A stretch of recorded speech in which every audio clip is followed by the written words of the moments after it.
garbichi waaqayyo Museen jechaadha. Garbichi waaqayyo Abrahaam danda'u gurguranii kan Abrahaam. Mucaasaa waaqayyo faarsaa kennee sagalee waaqayyo. Mucaasaa sitti uummata namneedha.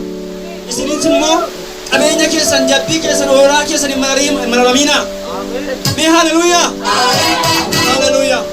Warri horii maatti mararamtan waaqayyo waraabessa itti akkasiin jedhaa jira. Dhaggeeffadhaa. Jala mureen sitti maali? Waaqayyo waraabessa itti ergaa yookaan horii keessan baasaa kennaadhaa jira. Kanaaf qarshii kuma bishirra kaatanii amma kuma dhibbaatti itti hirmaachuun ne socha rabbanaa karaan dhumaa horii oolaa goromsa kan barbaadan kennuu ne socha. Jesus. Hallelujah. Wangeelaa biratti kan mooftanii laattoo chaadha. Hallelujah. Jesus.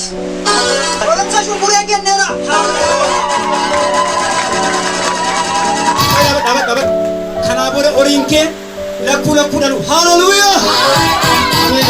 Satu ada apa goromti tokko. Oh, banyaatu ada apa goromti tokko. Hallelujah. Minda aja tokko kafaleen. Hallelujah. Waaqayyo minda kita kasih pada. Hallelujah. Daddafa. Kuma shantama kuma dhibba Maqaa keessan. Bitti kee kan jedhama. Korbeessa olaa tokko wareegama. Raajii Masarat Taayyee wangeelli iddoo kamitti waa'ee warra garaa qulqulluu dubbata. Maatiyoos boqonnaa 5:8 irratti Maal jedha? warri garaa qullaa qaban gammadan isaan Waaqayyoon arguudha. Soo yoo Waaqayyoon arguu feene maal goonu ree? Garaa keessan qulleessaa. Waaqayyo maal nurraa fedha? Garaa qullaa. Waa'ee kanaa yeroo deddeebitani. Garaa qulqulluu jechuun tiyyuu maal jechuudha? Jallinatti garaa qullaa'e jechuudha. Waaw, baay'ee manatti toltaniittu. Thank you. Turtii bareedaa waan afaana gootaniif eebbifamaa. Amen.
Addisuu waa'imaa oolmaa waaqayyoo kee tokko lama allakka hin itti himime.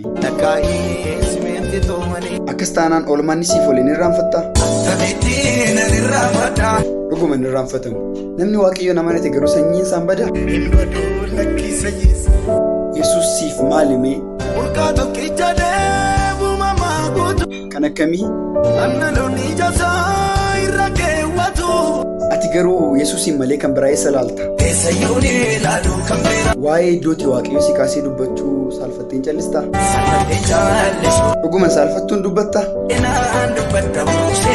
Erga jettee gaa ta'u Yesuus utuu ati maal gootu gara kee dhufe?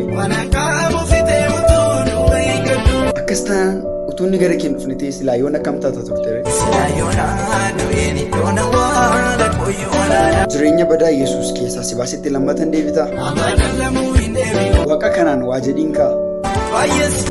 Dhaloonni kun gara kamitti adeemaa jira kan jedhuni qabadhee dhiyaadhe kanan irraa jalqabu abboota firdii boqonnaa 2 lakkoofsa 10 irraa jalqaba. Akka jedha. Dhaloonni yommus turan hundinuu erga du'anii booddee dhaloonni gochaa inni saba Israa'eliif godhee fi dhaloonni Waaqayyoon hin beeknetu ka'eedha. Dhaloota bara sana jirantu dhumeedha. Kana booddee dhaloota gochaa Waaqayyo saba Israa'eliif godhee fi Waaqayyo mataa isaayyuu hin beeknetu ka'eedha.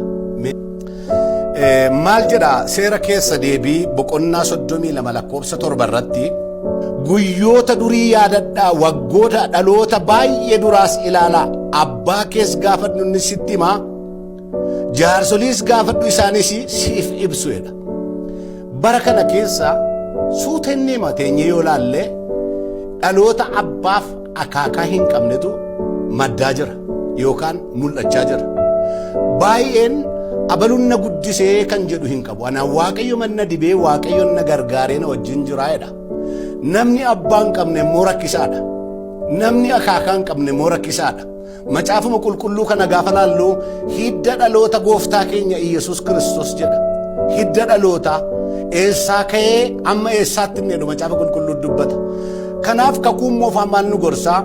Waa'ee jireenyaa, waa'ee hojii Waaqayyoo, waa'ee gara fuulduraatti adeemuu yoo barbaadde dargaggeessa yoo taate yookaan nama haaraa yoo taate yookaan Waaqayyo wajjin jiraachuu barbaadde yoo ta'e mee deebiitii warra dudduubaa gaafadhu isaan si gorsuudha. Akkuma kana raajii Ermiyaas boqonnaa 6 lakkoofsa 16 irraati akka jedha. As karaatti ba'aatii ilaalaa daandiin inni durii karaan inni bayeessi sun amma eessa jira jedhaatii gaafadhaa.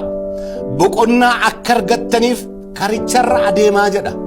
As karaatti ba'aatii gaafadhaa gaafa jedhu mangadaama yookaan karaama bal'aa boochoorra dhaabatanii ilaaluu utuu hin ta'ini namoota karaa sanarra deeman kottee karaa sanarra darbe namootarraa gaafachuu warra bishaate warra hubate warra keessa darbe irraa waa gaafachuudha kan kanarratti ilaallatu.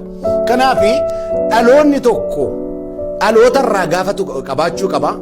Dhaloonni tokko guddisee qabaachuu qaba.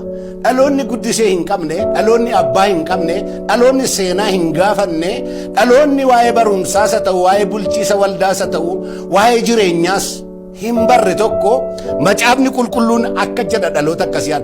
Tokkoffaa Waaqayyoon hin beekan. Lammaffaa immoo gochaa inni Israa'eliif godhe hin beekan.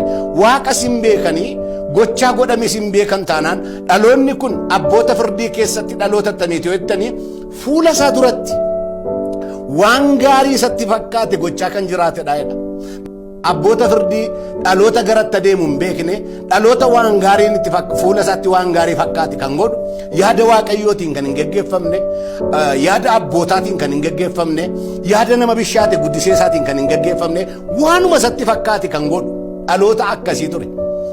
Teessanii immoo gaafa laaltan dhaloota kana keessa abboonni Waaqayyoon gaafatan hin jiranii dhaloota kana keessa raajonni Waaqayyoon gaafatan hin jiranii abbabbaan karaa masaarra deema abbabbaan waan isatti fakkaate godha.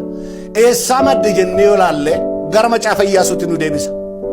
Macaafni Iyyaasuun eggii Musee harkaa aangoo fudhatee Israa'eliin geggeessuu jalqabe sabni Israa'el dhaga'uu diduutti adeeman booddee keessaa saba Israa'el irraa gara gosaatti gosaa gara maatiitti deeffachaa dhufe gara xumuraatti maal jedhee arra isin waan waaqeffattan filadhaa anaaf maatiin koo garuu Waaqayyoon waaqeffannaa jedhe.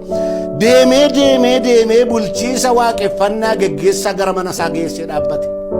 Iddoo sanatti generation gaappiitu uumame yookaan qaawwaa dhalootaaf dhalootaatu uumame. Abboonni firdii kun kan irraa maddanii qaawwaa dhalootaa uumame sana keessaati. የወጣብኝን ያመለጠ በደሙ ሻረው ነፃ እንደወጣ በበደሌ ሞት በድል ሳለሁ ነፍሱን ሲሰጠኝ ነፍስ ዘራ ኢየሱስ አዳኜ ኢየሱስ አዳኜ አዳኜ ኢየሱስ አዳኜ አዳኜ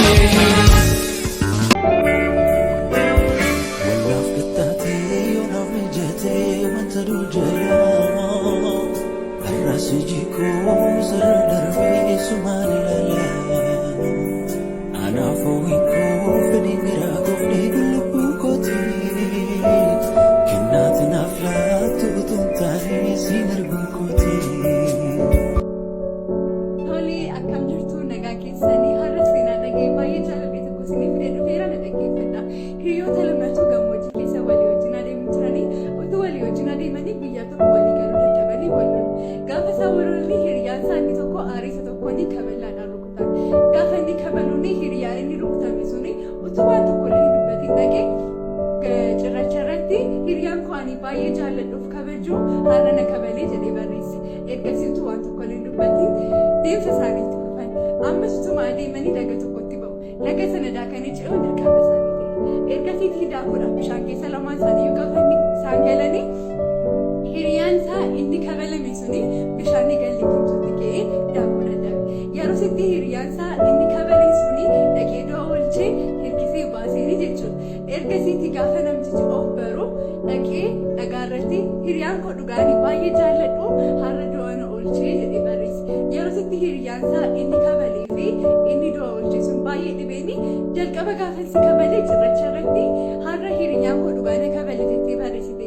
Amma immoo dhagaarratti hidhattee hiriyaan koo ni dhugaanii har'a du'a na oolchee jettee barreessite. Maaliif jedhee gaafate yeroo sitti akkas jedhee deebise. Namni gaafa nu miidhu cirracha irratti barreessuu qabna. Akka gaafa bubbeen ifamaa dhufu fudhatee deemuufi. Garuu immoo gaafa namni waan gaarii nuuf godhuu fi waan nu fayyadu nuuf godhu gaafa nuuf raawwatu dhagaa irratti barreessuu qabna. Akka bubbeen kamillee fuudhee hin deemneefi ittiin jedhee jedhama. Kanaafiyyuu wanta namni nurratti godhe osoo hin ta'in wanta namni nuuf godhe iddoo gaarii, iddoo gaashaa, iddoo hin dagatamne haa keenyu jechuu barbaadeen galatoomna.